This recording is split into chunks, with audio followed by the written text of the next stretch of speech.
ఇప్పుడే country delight app ని download చేసుకోండి. Download the country delight app now. మీరు ఇప్పుడు బిగ్ బాస్ కి వెళ్తున్నారా? బిగ్ బాస్ లో టాప్ కంటెస్టెంట్స్ లో నేను ఉన్నాను. ఎందుకు మీకు అది ఇంట్రెస్టా? బిగ్ బాస్ ఇంట్రెస్ట్ అని కాదు, అప్పటికి నేను చిన్నప్పటి నుంచి డాన్స్ నేర్చుకుంటున్నాను. నా లైఫ్లో నేను ఎవరికి చెప్పుకోలేని ఇన్సిడెంట్ అది.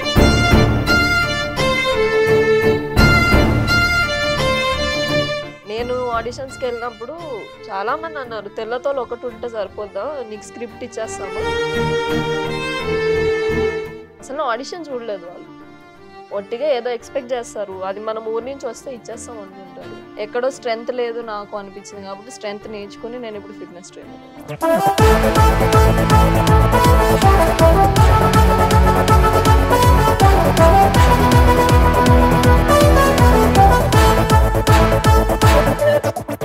ఓ 4 ఏళ్ల క్రితం అర్ధరాత్రి తనకు జరిగినటువంటి ఒక సంఘటన ఆమెను ఈరోజు బ్రేవ్గా మార్చింది. సేమ్ టైం ఫిట్నెస్ ట్రైనర్గా కూడా చేంజ్ చేసింది. అసలు ఏం జరిగింది, ఎవరామె, ఏమా కథ అంతా ఇప్పుడు చూసేద్దాం. నమస్తే అండి. నమస్తే. దాలియా షరీఫ్ తన పేరు. అసలు ఏం జరిగిందో అడుగుదాం. ఏంటండి మీరు ఏదో 4 years బ్యాక్ ఒక దారుణమైన ఘటనని ఫేస్ చేశారంట, ఏంటి అసలు అది, ఎలా ఫేస్ చేశారు, దాని నుంచి ఎలా తప్పించుకున్నారు? అందరికి అమ్మాయిలకు జరుగుతుంది, ఎవరు మాట్లాడట్లేదు అంతే. నేను మాట్లాడిన అంత స్టేజ్ వచ్చింది కాబట్టి, అగ్ని పరీక్ష లాంటి స్టేజ్ మళ్ళీ అందరికి రాదు. వచ్చినప్పుడు అలాంటి టాపిక్ మాట్లాడితే ఎవరైతే మాట్లాడట్లేదో ఆడపిల్లలు అట్లీస్ట్ వాళ్ళకి ధైర్యం వస్తుందని నేను మాట్లాడా. నాకు జరిగింది నేను ఎవరికి చెప్పుకోలేదు, నా పర్సనల్ లైఫ్ లో మా అమ్మకు కూడా చెప్పుకోలేదు. అది నాకు చెప్పుకోవాలని అనిపించలేదు. వాళ్ళు ఏదో చేశారని దాని నుంచి నేను వీక్ అయిపోవాలి అని అనుకోలేదు కాబట్టి దాంట్లో నుంచి బయటకు వచ్చా. ఎక్కడో స్ట్రెంగ్త్ లేదు నాకు అనిపించింది కాబట్టి స్ట్రెంగ్త్ నేర్చుకుని నేను ఇప్పుడు ఫిట్నెస్ ట్రైనర్ ఉన్నాను. ఏం స్ట్రెంగ్త్ లేదనిపించింది మీకు? మెంటల్ గానా, ఫిజికల్ గానా? మెంటల్ గా స్ట్రెంగ్త్ లేకపోతే నేను అసలు దాని నుంచి బయటికి రాను. నాకు మెంటల్ స్ట్రెంగ్త్ చాలా ఉంది కాబట్టి నేను బయటకు వచ్చా. ఫిజికల్ స్ట్రెంగ్త్ అబ్బాయిలతో పోల్చుకుంటే అమ్మాయిలకి ఎక్కడో తక్కువ ఉంటదని మిత్ ఉంటది, కానీ అమ్మాయిలకే ఎక్కువ ఉంటది. అది వాళ్ళకి తెలియదు అంతే. నేను నమ్మేది అమ్మాయిలకే స్ట్రెంగ్త్ ఎక్కువ ఉంటది. అమ్మాయిలు దాన్ని వేరే దగ్గర, ఆ ఎనర్జీని వేరే దగ్గర పెడుతున్నారు కాబట్టి ఇలా ఫిజికల్ స్ట్రెంగ్త్ వాళ్ళకి రావట్లేదు. వాళ్ళకి మంత్లీ పీరియడ్స్ అవుతాయి. ఇవంతా ఎనర్జీ ఏదైతే బాడీలో నుంచి లూజ్ అవుతుందో అదంతా మన బాడీలోనే ఉంటే అబ్బాయిల కన్నా మనం చాలా స్ట్రాంగ్ ఉంటాము. ఆ స్ట్రెంగ్త్ మళ్ళీ తెచ్చుకోవాలంటే పెద్ద కష్టం కాదు. అది నేను చేసా కాబట్టి నాకు తెలుసు. ఘటన ఏం జరిగింది అనేది. ఇలా ఏదో ఇంటర్వ్యూకి నేను అప్పట్లో ఆడిషన్స్కి వెళ్ళడం జరిగింది. అప్పుడు నైట్ నేను హైదరాబాద్లో, అంటే ఫిలిం నగర్ అటు సైడ్ ఉండేదాన్ని కాదు, ఫ్యామిలీ నుంచి దూరం వచ్చేసి ఒకదాన్ని హైదరాబాద్లో ఉండేదాన్ని, గచ్చిబౌలి. అప్పట్లో మనకి ర్యాపిడోస్ ఇవన్నీ లేకుండే కాబట్టి మనం ఇక్కడ నుంచి వెళ్ళాలంటే నైట్ ఆటోలో వెళ్ళడం భయం వేసి ఆ నైట్ అక్కడ ఉండాల్సి వచ్చింది. వాళ్ళేంటో ఆడిషన్కి వస్తే ఇంకా అమ్మాయిలు దానికి వస్తారు అని అది ఫామ్ అయిపోయింది. చాలా మందికి అది ఉంది, ఇప్పుడు నడుస్తుంది కూడా, ఎవరు చెప్పట్లేదు బయటికి. అప్పుడు అలా జరిగినప్పుడు దే ఎక్స్పెక్టెడ్ సంథింగ్, నేను అది ఇవ్వలేదు. వాళ్ళు దాని తర్వాత కొంచెం ఫిజికల్ అవ్వడానికి, కొంచెం అగ్రెసివ్ అవ్వడం, రూడ్ అయిపోవడం స్టార్ట్ అయితే నేను అక్కడి నుంచి బయటకు వచ్చేసాను అంతే. అది జరిగిన ఇన్సిడెంట్. అంటే ఎక్కడైనా ఆడపిల్లలు వీక్ ఉంటే అలాంటి సిచ్యువేషన్స్ చాలా ఉన్నాయి. అమ్మాయిలు మాట్లాడట్లేదు అంతే. నేను మాట్లాడాను, నాకు అనిపించింది మాట్లాడాలని. జరుగుతున్నాయి, చాలా మంది దాన్ని పక్కకు పెట్టేసి వేరే లైఫ్లోకి వెళ్ళిపోయి స్ట్రాంగ్ అయిపోయి అక్కడ కష్టాలు పడుతున్నారు. నేను కూడా అలానే దాని నుంచి బయటకు వచ్చేసాను. కానీ ఎక్కడో నాకు అనిపించింది అది చెప్పాలి. అలాంటి సిచ్యువేషన్స్ జరుగుతున్నాయి చాలా మందికి, చాలా మంది మాట్లాడట్లేదు అంతే. చాలా మంది వర్క్ ప్లేస్లో జరుగుతుంది, ఓన్లీ ఇండస్ట్రీలో అని కాదండి, చాలా ప్లేసెస్లో జరుగుతుంది. అది మాట్లాడట్లేదు అంటే అమ్మాయిలు. నాకు మాట్లాడాలనిపించింది, నేను మాట్లాడాను అంతే. నేను దాంతో పాటు చాలా మాట్లాడా. బిగ్ బాస్ టీం వాళ్ళు అది వేసారు నా ప్రోమోలో. It's okay. ఓకే, అంటే మేబీ ఎదుటి వాళ్ళకి ధైర్యం కల్పించడానికి అది చూపించి ఉండొచ్చేమో కదా. నేను అసలు దాన్ని పట్టించుకోలేదు. ఎలా వేసినా నాకు సంబంధం లేదు, ఎందుకంటే బయట చాలా హేట్రీడ్ వస్తుంది దానివల్ల. ఏమంటే ఈ అమ్మాయి అదొక ఇన్సిడెంట్ చెప్పుకొని బిగ్ బాస్కి వెళ్ళిపోదాం అనుకుంటున్నా. కాదండి, ఆ ఇన్సిడెంట్ చెప్పుకొని బిగ్ బాస్కి వెళ్ళేది ఉంటే నా లైఫ్ ఎక్కడో ఆగిపోయేది. అదొకటే నా మనసులో పెట్టుకుని నేను అసలు ఇంట్లో నుంచి బయటికి రాకుండా నా లైఫ్లో నేనే ఉంటే అసలు బిగ్ బాస్ స్టేజ్ వరకు నేను వచ్చేదాన్నే కాదు. అక్కడి వరకు వచ్చానంటే అది నా ధైర్యం. ఆ ధైర్యం వేరే వాళ్ళు నేర్చుకుంటారని చెప్పాను నేను. చాలా మంది అమ్మాయిలు ఉన్నారు ఎవరైతే సపోర్ట్ చేస్తున్నారు, వాళ్ళకి అర్థమైంది ఈ పిల్ల నేను మాట్లాడలేదు ఆ పిల్ల మాట్లాడుతుంది అని. ఇంకా హేట్రేట్ కామెంట్స్ కూడా వస్తున్నాయి. ఇంకా నేను అది పట్టించుకొని లైఫ్లోనే చాలా చూసింది అన్న కామెంట్స్. నాకు పెద్ద ఏం కాదు. ఏం చూసారు చాలా? అంటే మీ ఏజ్ ఎంత? నేను ఒక్కదాన్నే 6th క్లాస్ నుంచి నేను సంపాదించుకుంటున్నా. మా ఇంట్లో ఫ్యామిలీ ఫినాన్షియల్ ఇష్యూస్ బాగాలేవు కాబట్టి ఒక్కదాన్నే హైదరాబాద్ వచ్చా, ఒక్కదాన్నే సర్వైవల్ చేసా, ఒక్కదాన్నే జాబ్స్ ఎత్తుకున్నా. నాకు ఎవరు సపోర్ట్ లేకుండా హైదరాబాద్లో ఇప్పటికీ 5-6 years అవుతుంది. నేను ఒక్కదాన్ని ఉండి మా ఫ్యామిలీని మొత్తం తెచ్చి నేను కూర్చోబెట్టా. ఇదంతా చూసిందాన్ని అదొకటి నాకు ఇన్సిడెంట్. అసలు ఇట్ జస్ట్ అన్ ఎక్స్పీరియన్స్. అది లేకపోయి ఉంటే మేబీ నేను ఇంత స్ట్రాంగ్ అయ్యేదని కాదేమో అని నాకు అనిపించింది కాబట్టి అక్కడ చెప్పా. ఇంకా అక్కడ చెప్పడానికి రీజన్ ఏంటంటే మేము అన్నీ మాకు ఒక ఫిల్అప్ ఫామ్ ఇస్తారు, అంతా రాసిన తర్వాత దాంట్లో మీరు ఎవ్వరికి చెప్పుకోలేని ఒక సీక్రెట్ దాంట్లో రాయండి అంటే నా లైఫ్ లో నేను ఎవరికి చెప్పుకోలేని ఇన్సిడెంట్ అది. నేను చెప్పలేదు ఎవరికి, అక్కడ రాసేసరికి వాళ్ళది తీసారు, నేను మాట్లాడాను అంతే. నాకు అది చెప్పడానికి పెద్ద బాధ ఏం లేదు, అయిపోయింది జరిగిపోయింది, దాంట్లో నుంచి నేను బయటకు వచ్చా.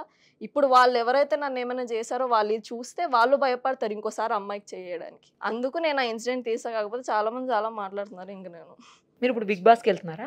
బిగ్ బాస్ లో వెళ్తున్నాను. ఓకే.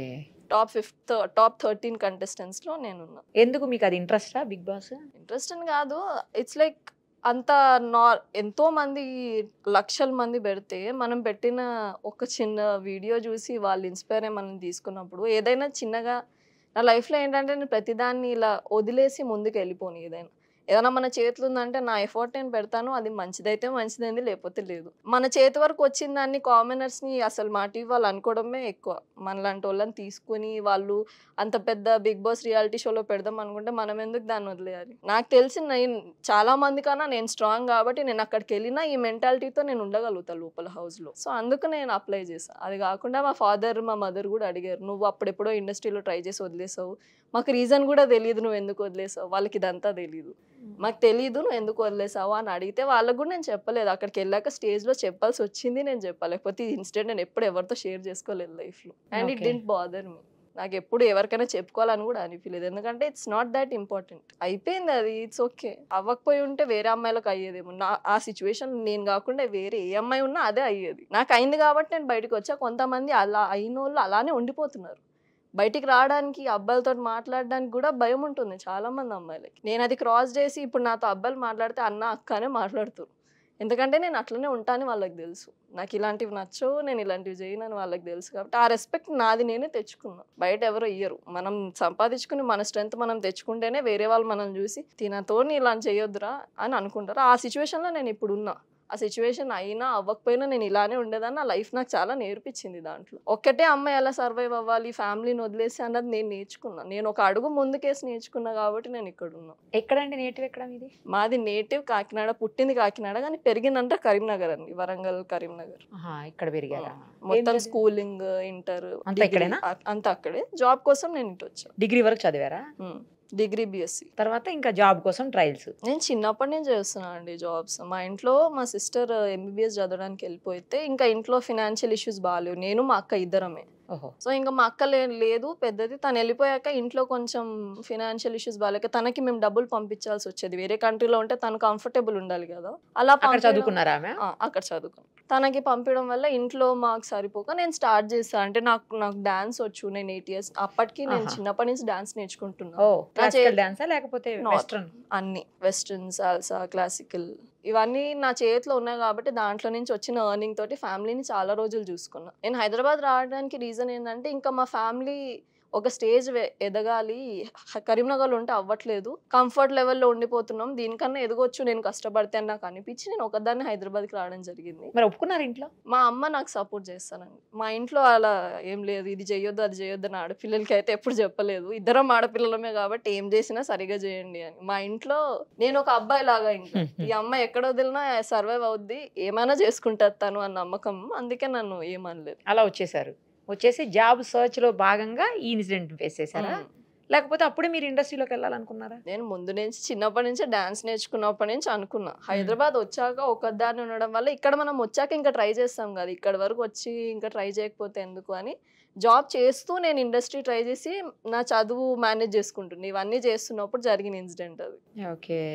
నేను అప్పుడు నేను వచ్చేసినప్పుడు ఇంటర్ సెకండ్ ఇయర్ అయింది, డిగ్రీ స్టార్ట్ అయింది. సో ఎక్కడ ఫినిష్ చేశారు డిగ్రీ? నేను వెళ్ళి వచ్చేదాన్ని కాలేజ్కి. అంటే ఎలా అంటే 2 months అక్కడ ఉంది, నా జాబ్కి లీవ్స్ పెట్టేసి ఎగ్జామ్స్ రాసి వచ్చి మళ్ళీ అలా మేనేజ్ చేసుకున్నా కానీ నాకు 85-90% వచ్చాయి డిగ్రీలో. సో అక్కడే ఉండుంటే ఇంకొచ్చేవి అని మా పేరెంట్స్ కానీ వీళ్ళందరూ అనేవాళ్ళు, కానీ మన సిచ్యువేషన్ వాళ్ళకి అర్థం కాదు కదా. మన మమ్మీకి నాన్నకి తప్పితే ఇంకా వేరే బంధువులకి ఎలా అర్థమవుద్ది మా ఇంట్లో సిచ్యువేషన్ ఎలా ఉంది, మాకు ఎలా గడుస్తుందని వాళ్ళకి అర్థం కాదు కదా. అందుకు రావాల్సి వచ్చింది, అలా వచ్చా. కానీ నాకేం అంత కష్టం నాకు అలవాటు అయిపోయింది. ఇంకా చిన్నప్పటి నుంచి అలవాటు అయిపోయింది. ఆ కష్టం లేకపోతే ఇప్పుడు నాకు బోర్ కొడుతుంది. ఏదో జాబ్స్ చేశారు? నేను ఫిట్నెస్ జాబ్స్ చేసా, డాన్స్ ట్రైనర్ చేసా, జుంబా ట్రైనర్ చేసా, అది కాకుండా మళ్ళీ కస్టమర్ కేర్ జాబ్స్ చేసా, చాలా జాబ్స్ చేసా అండి. చెప్పుకుంటూ పోతే ఇంకా వస్తూ ఉంటాయి దాని మీద. అంటే ఇంత తక్కువ ఏజ్ లో నీ జాబ్స్ చేసేసారు? నా లైఫ్ అలా ఉండేది. నాకు ఇంకా కష్టం అలవాటు అయిపోయింది. ఇట్లా ఇప్పుడు ఏదైనా జాబ్ చేయకపోతే నాకు పురుగు ఉంటుంది. అరే ఇంట్లో ఖాళీగా ఉన్నాం ఏదో చేసుకోవాలి అన్నది అలవాటు అయిపోయింది. ఇంకా ఫిట్నెస్ లో చాలా రోజుల నుంచి ఉండిపోయా. ఇట్స్ బీన్ లైక్ 3 years ఇప్పుడు ఫిట్నెస్. అంటే పర్సనల్ గా కూడా ఎవరికైనా ట్రైనింగ్ ఇస్తారా లేదంటే ఏదన్నా క్లాసెస్ అట్లా? పర్సనల్ ట్రైనింగ్ ఇస్తాను. అది కాకుండా నేను వేరే కంపెనీలో జాబ్ చేస్తున్నా, అది క్లాసెస్ ఇస్తా అక్కడ. ఓకే. ఇప్పుడు హ్యాపీయా ఎర్నింగ్స్ తో? లేకనే కదా. లేదా? అందుకే కదా బిగ్ బాస్ కి ఎవరైనా కామనర్స్ ఎందుకు వెళ్దాం అనుకుంటారు, ఫినాన్షియల్ గా కొంచెం సెట్ అవ్వాలని వెళ్తారు ఎవరైనా. బిగ్ బాస్ లోకి వెళ్ళి మీరే టైటిల్ విన్నర్ అయితే ఏం చేస్తారా మనీతో? ఫ్యామిలీ సెట్ చేసుకుంటారు. ఎవరికైనా నా చేతుల్లో నుంచి, నా పొజిషన్లో ఉన్న అమ్మాయిలు ఎవరైనా ఉంటే నా చేతుల్లో అయ్యేంత హెల్ప్ చేస్తాను. ఎందుకంటే నేను ఆ పొజిషన్ నుంచి వచ్చా కాబట్టి నాకు తెలుసు. Those are only 2 goals I can do. ఎందుకంటే ఇప్పుడు నా ఫ్యామిలీ ఉన్న సిచ్యువేషన్ కూడా పెద్ద అంత బాగాలేదు. సో నాకు ఫస్ట్ ఫ్యామిలీ, తర్వాత నా చేతిలో ఇంకా మిగిలితే హెల్ప్ ఇట్ అవుట్. ఎందుకంటే నేను చూసా కాబట్టి హైదరాబాద్లో వెళ్ళి ఫ్రైడ్ రైస్ తినడానికి కూడా డబ్బులు లేని రోజులు ఉండే నాకు. సో అట్లాంటి అమ్మాయిలు ఎవరైనా నాకు అనిపించి వీళ్ళు నిజంగానే కష్టపడతారు అంటే వాళ్ళకి హెల్ప్ చేస్తా. సమ్వేర్ గివింగ్ దెమ్ జాబ్స్ అలాగా. మరి అలా తినని రోజున ఏం చేసేవాళ్ళు? ఖాళీ కడుపుతో పడుకున్నాను. చాలా రోజులు ఉన్నాయి. ఒకదాన్ని వచ్చి ఉన్నా అంటే కష్టాలు దానికి ఉంటాయి కదా. చాలా రోజులు చూసాను నేను. అందుకే అంటున్నా ఇన్ని చూసాను నేను అని. లేకపోతే చూడకపోతే అసలు ఆ మాట రాదు. ఇప్పుడు ఏడవద్దు నేను. ఆ సిచ్యువేషన్ గుర్తుకొస్తే ఎమోషన్ అవుతారు కదా ఎవరైనా కూడా. అది ఫేస్ చేశారు కాబట్టి మీకు అలా అనిపిస్తుంది.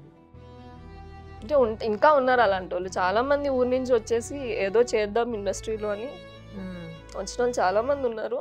వాళ్ళకి ఛాన్సులు దొరకవండి. అదే చాలా కష్టం. నేను ఆడిషన్స్కి వెళ్ళినప్పుడు చాలా మంది అన్నారు తెల్లతోలు ఒకటి ఉంటే సరిపోద్దా, నీకు స్క్రిప్ట్ ఇచ్చేస్తామా, నువ్వు వచ్చిన వెంటనే మూవీ తీసేస్తాం, అసలు నా యాక్టింగ్ కానీ నా డైలాగ్స్ కానీ చూడని వాళ్ళు చాలా మంది ఉన్నారు. ఈ మాటలు అన్నారు. అసలు ఆడిషన్ చూడలేదు వాళ్ళు. ఒట్టిగా ఏదో ఎక్స్పెక్ట్ చేస్తారు, అది మనం ఊరి నుంచి వస్తే ఇచ్చేస్తాం అనుకుంటారు.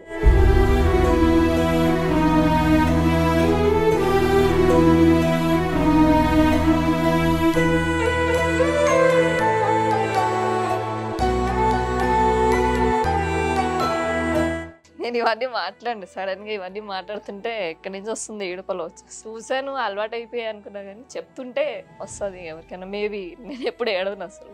అలాంటి సిచ్యువేషన్ అయినప్పుడు ఏడవకుండా నైట్ ఇంటికి వెళ్ళి డోర్ వేసుకుని పడుకున్నా. నేను ఒక్కళ్ళే కూర్చొని ఏడుస్తారా? నేను అసలు చెప్పను ఎవరికి. నా మనసులో నేను ఉంచుకుంటా. నా కష్టమైతే నేను పడాలి, ఎవరికి చెప్తే ఏమవుద్ది అని అనుకునే క్యారెక్టర్ నేను. సో ఓకే ఎవరైనా ఏం చేస్తారు మన అంటే కొంచెం బర్స్ట్ అయ్యి బయటకు వచ్చేస్తే ఆ బాధ దుఃఖం పోతాయి కదా. అమ్మ షేర్ చేసుకుంటే అదే మరి అమ్మతో అవుతాను అంతే. బయట ఎవరితోని ఫ్రెండ్స్ ఉన్నారు నాకు 2-3 వాళ్ళే ఉన్నారు ఇంకా చిన్నప్పటి నుంచి, వాళ్ళ దగ్గర చెప్పుకుంటానేమో. కానీ ఈ ఇన్సిడెంట్ నేను ఎవరికి చెప్పుకోలేదు. అందుకే సడన్ గా ఎవరికి చెప్పుకొని లోపల ఉంటే బయటకు వస్తే అవుద్ది కదా. ఏంటి లైఫ్ గోల్? ఫ్యామిలీని మంచిగా చూసుకొని సెటిల్ అయ్యి మంచి అబ్బాయిని పెళ్లి చేసుకుని మా ఫ్యామిలీతో ఉండాలి, మా అమ్మ నాన్నని మంచిగా చూసుకోవాలి. అది ఫైనల్ గోల్. చిన్నప్పటి నుంచి నేను దానికే కష్టపడుతున్నా, ఇప్పటికీ అదే చెప్తా. Family first, after what ever comes.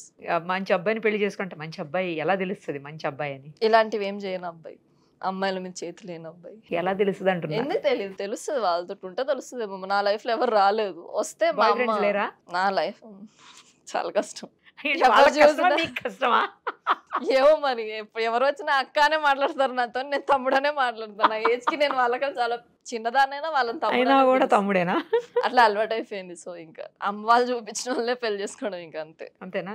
Big boss కి వెళ్తున్నారు, అక్కడ ఎవరైనా పరిచయం అయితే అలా కూడా జరిగాయి కదా చాలా. చూద్దాం, నాకు అంత ఈజీగా నచ్చరు. నేను అంత అలా మాట్లాడిన ఎవరితో చూడాలి. ఫ్రెండ్షిప్ చేస్తా అదైతుంది, కానీ ఈ లవ్వులు గివ్వులు మనకి ఎప్పుడు సెట్ అవ్వలేదు, మనం చేయలేదు కాబట్టి. అంటే తెలియదు కదా ఏది ముందు అనుకుని రాదు కదా. అలా వస్తే దేవుడు దయ అనుకోవాలి, కానీ మంచోడు వస్తే మంచిదే, లేదంటే ఇంకా చూడను. ఏమో నాకు దాని మీద ఒపీనియన్ లేదు. నేను ఎప్పుడు నాకు ఒపీనియన్ లేదా, బాయ్ ఫ్రెండ్ లేడు, నాకు తెలియదు. సో దాని మీద ఒపీనియన్ నాకు లేదు, రాలేదు. ఉండుంటే వచ్చేదేమో. నా లైఫ్ అంతా ఖాళీ లేదు. ఇప్పుడు పొద్దున్న జాబ్కి వెళ్తే సాయంత్రం 9 o'clock ఇంటికి వెళ్ళే అమ్మాయికి ఎక్కడ ఖాళీ ఉంటుందండి? మనకి ఇంట్లో తినడానికి టైం ఉండదు, ఇంక ఇవన్నీ చేయడానికి. వంట వస్తుందా తినడానికంటే? గుర్తుకొచ్చింది, అట్లా వచ్చు. నా డైట్ ఫుడ్ నేను చేసుకుంటా, వేరే వాళ్ళకి ఎప్పుడు వండలేదు. సో నాకు వాళ్ళకి నచ్చుతుందో లేదో తెలియదు, నాది నేను వండుకొని తిన్నా చాలా. సో నాకు నా ఫిట్నెస్ ట్రైనర్ కదా. ఏం నా తింటారు ఫుడ్ ఫిట్నెస్ కాబట్టి? నేను నాన్ వెజ్ తింటా కాబట్టి చికెన్ బ్రెస్ట్, ఎగ్, బ్రోకలీ ఇవే ఉంటది. సేమ్ మీల్ రిపీటెడ్ ఎవ్రీడే తింటూ ఉంటాను నేను. సేమ్ మీల్ రోజు తింటారా? అదెలా? అదంతా బోర్ కొట్టదా? అలవాటు అయిపోయింది నాకు. తినే వాళ్ళకి ఇంకా అలవాటు అయిపోద్ది. వాళ్ళ స్ట్రెంత్ కావాలి కదా. ఇప్పుడు మనం ఏదైనా వెయిట్ లిఫ్ట్ చేయాలంటే, స్ట్రెంత్ బిల్డ్ అవ్వాలంటే కొన్ని తినాలి. ఇంకా అవే అలవాటు అయిపోతుంది లైఫ్ లో. అది కుక్ చేయగలుగుతా. వేరే కొత్తగా దోసలు, కష్టం. ఇడ్లీలు అంటే నేర్చుకోవాలి. ఓ దోశలు ఇడ్లీలు రావు. ఇడ్లీ కూడా రాదా? చికెన్ వస్తుంది, ఇడ్లీ రాదు. నాకు అవసరం, అది అత్యవసరం కాబట్టి నేర్చుకున్నాను నేను. Okay. కానీ మరి రేపు Big Boss మా house అమ్మ లో ఇప్పుడు నేర్పిస్తుంది ఇంట్లో దోశ ఎలా వేయాలి. నాకు తెలియదు ఇన్ని రోజులు ఇవన్నీ నేర్చుకోవాలా, నేను తినేది తింటారు కదా మనుషులు అందరూ అనుకున్నా. కానీ మనుషులు అందరూ మీరు తినేది ఎందుకు తింటారు? చికెన్ మీరే డిఫరెంట్ గా తింటున్నారు మనుషులు తినేదానికి. కానీ నేనే కదా కరెక్ట్ తింటున్నా. అదే తినాలి అసలు. ఒట్టొట్టిగా లావు కాకుండా ఏం ఉండాలో బాడీకి ఏం అవసరమో అవే తింటున్నా. అదే తినాలి అసలు. లీఫీ వెజిటబుల్స్ లేవు మీ దాంట్లో, ఒక ఎందుకు? బ్రోకలీ తప్ప. బ్రోకలీతో చాలా ఉంటాయి. బిన్నీస్ కానీ చాలా ఉంటాయి. అదొక 100 grams, ఇదొక 100 grams, రైస్ ఒక 100 grams కలుపుకొని తినేస్తే అయిపోతుంది నాది. ఆగిపోతుందా? అట్లనే తింటా. అది ఇప్పుడు కొత్తగా ఇప్పుడు బిగ్ బాస్కి వెళ్తే వంట చెయ్యాలేమో అని నేర్చుకుంటున్నా ఇప్పుడు ఇంట్లో. అవసరం లేదు. మా అమ్మే షాక్ అవుతుంది. నీకు ఎప్పుడు నేర్పిస్తాను అనుకోలేదు, నువ్వు కూడా నేర్పిస్తున్నావు, ఇప్పుడు నేర్చుకో. ఇంకా వచ్చాయా మరి? దోశ ఒకటి వచ్చింది, దోశ ఒకటి వచ్చిందా? ఇడ్లీ ట్రై చేస్తే అది మెత్తగా అలానే ఉండిపోయిందంట. మా అమ్మ ఎలా నువ్వు పెళ్ళి అయితే ఎలాగా అది ఇది అంటుంది. అందుకే ఇప్పుడు కూడా పెళ్లి విషయం వచ్చింది. మా అమ్మ ఎప్పుడు మాట్లాడలేదు, వంట వల్ల పెళ్లి విషయం వచ్చింది మా ఇంట్లో. ఇప్పుడు అంతా అబ్బాయిలు కూడా చేసేస్తున్నారులేండి వంట, అది పర్లేదు. చూడాలి. చాలా మంది చేస్తారు. మా అమ్మకి చెప్పి పెడతా, వెతికేవాడిని వంట అదే, వచ్చిన. ఒకసారి అలా చూసేమనండి, మీకు ఆ బాధ తప్పుతుంది. నా ఫుడ్ నేనే తింటా, వాడదామని వండుకుంటే చాలే ఉంది. ఏ ఫుడ్ ఇష్టం ఎక్కువ? మళ్ళీ అదేనా, చికెన్ ఇష్టమా? చికెనే ఇష్టం. అంటే ఇష్టం డైట్ నుంచి బయటకు వచ్చి తినమంటే బిర్యానీ తింటా. అది కూడా చాలా ఆలోచించి తింటా, కానీ తింటే గట్టిగా తింటా. అది గట్టిగంటే ఒక బిర్యానీ లేపేస్తారా ఈజీగా. నిజం చెప్పండి. నిజంగా నేను తినే ఫుడ్ ఎలా ఉంటుంది అంటే, ఇప్పుడు చికెన్ అయినా నేను 300 grams ఒక మీల్లో తింటా అంటే, చికెన్ బిర్యానీలో కూడా అంత చికెన్ ఉండదు. నేను ఎక్కువ తింటా. నా బాడీ ఎందుకు సన్నగా ఉంటుందంటే నేను కష్టపడతా కాబట్టి, వెయిట్ లిఫ్ట్ చేస్తాను, దానికి తిన్నదాన్ని కరిగించుకుంటా కాబట్టి ఇట్టున్నా. నేను తింటా, గట్టిగానే తింటా. సో లోపలికి వెళ్ళాక తగ్గిపోతే ఎలా అవుతానో తెలియదు ఇంకా. ఓకే, ఇప్పుడు వెయిట్ లిఫ్ట్ చేస్తానంటున్నారు కదా, ఎంత వెయిట్ లిఫ్ట్ చేయగలుగుతారు? మూమెంట్స్ మీద డిపెండ్ అవుతుంది. ఇప్పుడు స్క్వాట్స్ అని ఉంటాయి, డెడ్ లిఫ్ట్ అని ఉంటుంది. ఇవి ఉంటాయి కదా, అది ఐరన్ రాడ్ తోటి వచ్చి వెయిట్ లిఫ్ట్, అది ఎంతవరకు లిఫ్ట్ చేయగలుగుతారు? 180 మ్యాక్స్ అండి, 180 kgs. 180 kgsా? అందుకే కదా. ఏ లెవెల్ వరకు లిఫ్ట్ చేయగలుగుతారు 180 kgs ని? Depends on the moment. Squats అంటే ఒకలా ఉంటుంది. కంప్లీట్ మూమెంట్స్ చేస్తా ఎంత వెయిట్ అయినా. 180 is the max I can go. నా బాడీ వెయిట్ కి అది డబుల్. నేను 50 kgs ఉంటా, సో 100 ఇస్ డబుల్. దానికన్నా ఇంకో ఆల్మోస్ట్ 3-4 టైమ్స్, దగ్గర 4 టైమ్స్, 3 టైమ్స్ ఎక్స్ట్రా మీ వెయిట్. చాలా ప్రాక్టీస్ చేయాలి దానికి. అది చిన్నప్పుడు నేను చేస్తున్నా కాబట్టి 4-5 years. ఇప్పుడు నా కాళ్ళ మీద అట్లా పడినాయా? వెయిట్ లిఫ్ట్ చేసేటప్పుడు కాళ్ళ మీద పడ్డా? కాళ్ళ మీద దెబ్బలు తగిలాయా? పడలేదు, నడుము మీద ఒకసారి తగిలింది గట్టిగా. అంటే అది వెయిట్ లిఫ్టింగ్ వల్ల కాదు, బండ్లో నుంచి పడడం వల్ల వెయిట్ లిఫ్ట్ చేయరాలేదు కొన్ని రోజులు. తర్వాత నేను దాని గురించి నాలెడ్జ్ నేర్చుకుని ఎలా చేయాలి ప్రాపర్గా అని తర్వాత నేర్చుకున్నాను. అది కూడా వెయిట్ లిఫ్టింగ్ వల్ల కాలేదు. ఎప్పుడో కంగారులో ఇట్లా బండి నడుపుతుంటే అది పడిపోయి కింద పడ్డా. అక్కడి నుంచి ఒక 1 month ఏదో రెస్ట్ తీసుకున్నా అంతే. దాని తప్పితే ఏం ఇంజరీస్ లేవు, ఎందుకంటే నేను నేర్చుకున్నా కదా, దాని గురించి చదివింది నేను. సో ఏ లిఫ్ట్ చేయాలి, ఏది ఎలా చేయాలి, దాని గురించి స్పెసిఫిక్ గా ఇంతటి చదువుకున్న వాళ్ళని తప్పు చేస్తే ఎలా, తప్పు అయితే ఎప్పుడు చేయలేదు. అలాగా ఏం కాలేదు, దేవుడి దయ. అవ్వద్దు కూడా, నా లైఫ్ మళ్ళీ కష్టం అవుద్ది. మళ్ళీ అన్ని మీరే చేసుకోవాలి కదా? అన్ని నేనే చేసుకోవాలి. మరి ఫిజియో డాక్టర్ దగ్గర తప్పితే మిగతావన్నీ నేనే చేసుకోవాలి. ఫుడ్ దగ్గర నుంచి అన్ని మీరే చేసుకోవాలి కదా?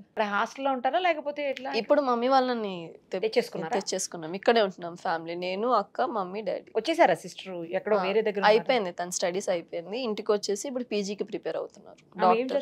MBBS చదివారు, ఇప్పుడు స్పెషలైజేషన్ కోసం ప్రిపేర్ అవుతున్నారు. పీజీ ఇంకా ఎగ్జామ్ రాయాలి, దానికి ప్రిపేర్ అవుతున్నారు. తను బయట చదివింది కాబట్టి FMG ఎగ్జామ్ అని ఒకటి ఉంటుంది ఫారెన్ స్టూడెంట్స్ కి, అది రాశారు.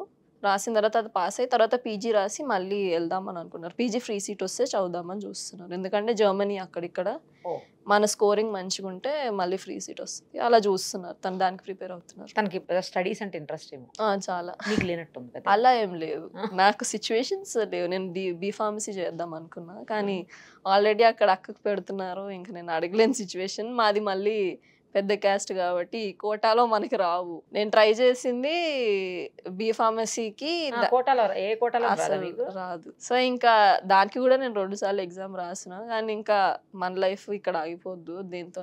డిగ్రీ అయితే చేద్దాం, చదువుకోవాలంటే మళ్ళీ చదువుకోవచ్చు అని దాంట్లో మమ్మీ అయితే అప్పటికి నాకు డిగ్రీ ఫ్రీ సీట్ వచ్చింది. అది కూడా నేను ఇంటర్ కూడా ఫ్రీ సీటే, డిగ్రీ కూడా ఫ్రీ సీటే, అన్నీ నేను చదువుకుని కొట్టుకున్నాయే. ఇక హైయెస్ట్ మార్క్స్ వస్తేనే మాకు, దాన్ని తప్పితే ఇంకా కోటాలో రావు. సో అన్నీ నాకు 90-95% ఉండేవి. డిగ్రీ కూడా అలానే వచ్చింది. డిగ్రీ పర్సెంటేజ్ కూడా మంచిగానే వచ్చింది. దాని తర్వాత మళ్ళీ మా మమ్మీ కంటిన్యూ చేయమన్నారు. ఇప్పుడే అయింది నా డిగ్రీ. మొన్న 6 months అవుతుంది డిగ్రీ. యాక్చువల్లీ నేను డి ఫార్మసీ చేద్దాం అనుకున్నా, కానీ అవ్వలేదు. ఇది చేసాం.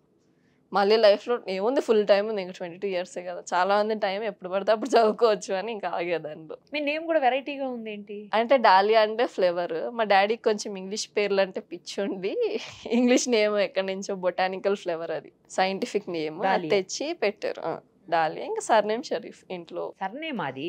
నా పేరు డాలియా. అక్క పేరు జుల్ఫేన్ ఫరియా షరీఫ్. వెరైటీగా మా నాన్న జుల్ఫేన్ ఫరియా షరీఫ్. జుల్ఫేన్ ఫరియా తన పేరు, షరీఫ్ సర్. అదే ఓకే. జుల్ఫెన్ ఫరియా అంటే ఏంటి? దానికి ఏమైనా మీనింగ్ ఉందా? అది ర్యాండమ్ పేరు, అసలు దానికి మీనింగ్ లేదు. నా పేరుకి కొంచెం మీనింగ్ ఉంది, అసలు అది ఎలా పెట్టారో నాకు కూడా తెలియదు.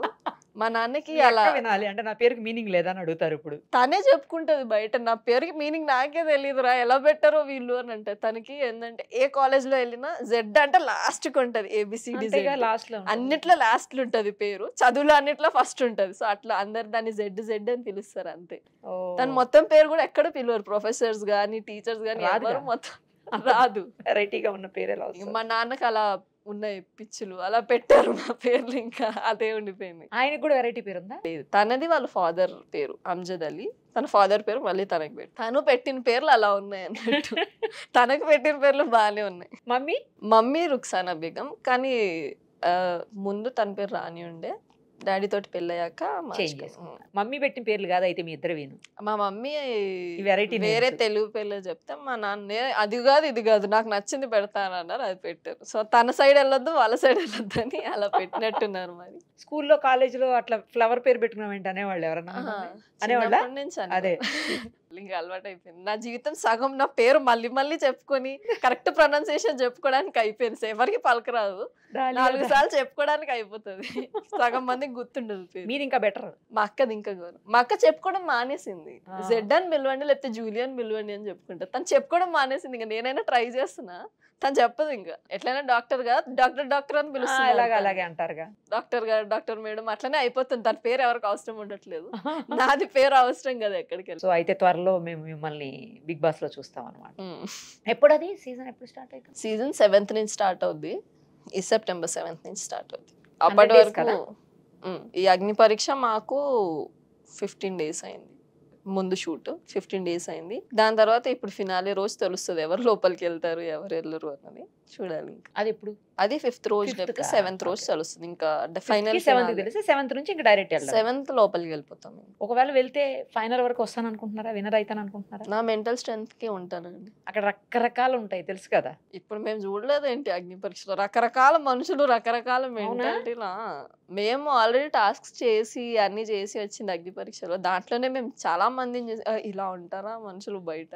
మేము చాలా మంది నుంచి క్యూరేట్ అయ్యాం కదా. అంటే 200-300 people లాస్ట్ కి క్యూరేట్ అయితే దాంట్లో నుంచి మళ్ళీ 45 people ని తీసి వాళ్ళకి 4 days ఆడిషన్ అయితే ఆ 4 days మెగా ఆడిషన్ టెలికాస్ట్ అయింది. అది కాకుండా చాలా ఆడిషన్స్ అదయ్యి మేము అక్కడి వరకు వచ్చాము. చాలా మందిని చూసాం యాక్చువల్లీ. మేము ఒక రూమ్ లో 200-300 people ఉంటే వాళ్ళ మెంటాలిటీస్ కానీ వాళ్ళు మాట్లాడే పద్ధతులు కానీ వాళ్ళ ఒపీనియన్స్ ఇవన్నీ చూసి అక్కడి వరకు వచ్చాం. కాబట్టి ఇప్పుడు అలవాటు అయిపోయింది. ఇంకా ఇలా ఉంటారు, మనమే వేరే, మనం మనలా ఉండాలి, వేరేలా క్రియేట్ చేసుకుని మనం ఉండలేమన్నకు తర్వాత అర్థమైంది. ఉండలేము అసలు. నేనైతే ఉండలేను. నేను ఎలా ఉంటానో అలానే ఉంటాను. మీకు నచ్చితే తీసుకెళ్ళండి, లేకపోతే లేదు. వెళ్తే నా అలానే ఉంటాను అక్కడ కూడా. ఎందుకంటే ఎప్పటి నుంచో ఇలానే ఉన్నదాన్ని 2 స్క్రీన్ మీదకి వచ్చాని మారలేము కదా. కొంతమంది నాకు అనిపించింది మారినట్టు, వాళ్ళ ఇష్టం అని.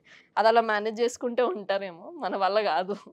ఎలా ఉన్నాం అలానే ఉంటాం. ఎక్కడ స్ట్రెస్ అవుతే కనిపించిపోద్ది, ఎక్కడ నవ్వితే కనిపించిపోద్ది, అక్కడ ఏడిస్తే అక్కడ కనిపించిపోద్ది. ఇంకా దాన్ని దాచలేం. కామనర్స్గా మనం చేయలేం కదా. మన లైఫ్లో ఎలా ఉంటాయి సిచ్యువేషన్స్ అలానే ఉంటాయని అక్కడ ఎక్స్పెక్ట్ చేస్తాం. కొంచెం వేరే ఉంటాయి కానీ మనకి ఏంటంటే కంఫర్టబుల్ ఉన్న సర్కిల్ ఉంటుంది. ఇప్పుడు మనం కామన్గా ఉంటే మనల్ని రెస్పెక్ట్ ఇచ్చేటోళ్ళు మన పక్కకే ఉంటారు, మనం వాళ్ళతోనే ఉంటాం. ఎవరితోనూ గొడవ అయితే 2 రోజులు ఆగి మళ్ళీ వాళ్ళతో వెళ్ళి మాట్లాడతాం. అక్కడ అలా కాదు కదా. ఇప్పుడు గొడవ ఏంటంటే నెక్స్ట్ 1 గంట తర్వాత వాళ్ళతోనే కూర్చుని అన్నం తినాలి మనం అందరం.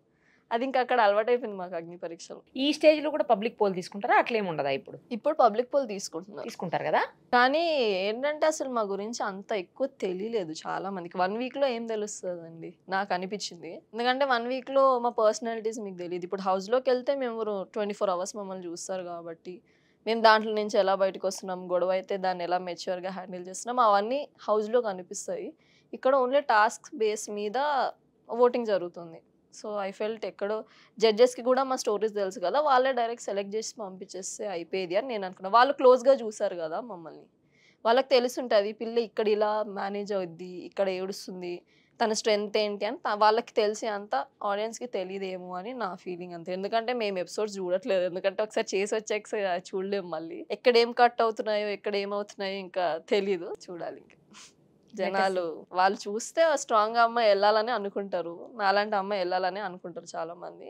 వాళ్ళందరూ ఓట్లేస్తే లోపలికి వెళ్ళిపోతారు. ఓకే ఓకే రైట్ అండి, ఆల్ ది వెరీ బెస్ట్. కలుద్దాం మళ్ళీ ఒకవేళ వస్తే మీరు బిగ్ బాస్ లో చూద్దాం. సుమన్ టీవీలో మీ పర్సనల్ అండ్ బిజినెస్ ప్రమోషన్స్ కోసం కింది నెంబర్కి కాంటాక్ట్ చేయండి.